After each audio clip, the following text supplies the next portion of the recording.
నమః. ఈ రోజు 6వ పాసరము. ఇంతవరకు 5 పాసరాలు అయిపోయినాయి. 5 పాసరాలు మన ఆండాళ్ళ ఏం చెప్పింది? ఈ వ్రతాన్ని అందరూ అర్హులే, ఈ వ్రతం ఎలా చేయాలి, నియమాలేంటి, అందరూ రండి అని ఇదంతా చెప్పింది. ఇంక ఈ రోజు పాసరంలో అక్కడ శ్రీవిల్లిపుత్తూరులో 5 లక్షల మంది గోపికలు ఉన్నారట. 5 లక్షల మంది గోపికలు వస్తే వాళ్ళలో 10 మంది గోపికలు రాలేదు. వీళ్ళు ఎందుకు రాలేదని చెప్పి ఈ 10 మందిని కూడా ఈ 10 రోజులు ఒక్కొక్కరిని గోపికని లేపుకుంటూ వాళ్ళని కలుపుకొని వెళ్తారు. అలా ఎందుకు లేపాలంటే ఈ వ్రతం అనేది అందరూ సామూహికంగా చేయాలి, అందుకే ఒక ప్రోగ్రామ్ చేస్తూ ఉంటారు అనమాట.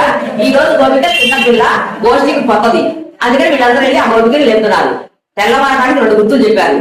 మొదటి గుర్తు ఏంటంటే పక్షులు కిలగా రామాలతో ఎంత ఉన్నాయి ఆహారం తీసుకోవడానికి అని చెప్పి మొదటి గుర్తు చెప్పారు. చేతే కాదరా ఆ లోపల నుంచి కాదరా మీరందరూ 5 లక్షల మంది వచ్చేసరికి గలగలా మాట్లాడుతునేసరికి ఆ పక్షులు లెగిసినవి తెల్లారలేదు అని అంటున్నాను.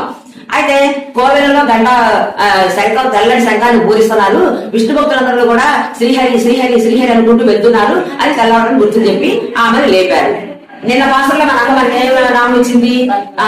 దామోదరాయ నమః ఇచ్చింది. ఈ రోజు పాసరంలో శ్రీహరి శ్రీహరి అనే నామాన్ని మళ్ళీ రేపు పాసరంలో మనకి నామం చెప్పిందాకా ఈ ప్రాసరాన్ని మననం చేసుకుందా ఉందాం.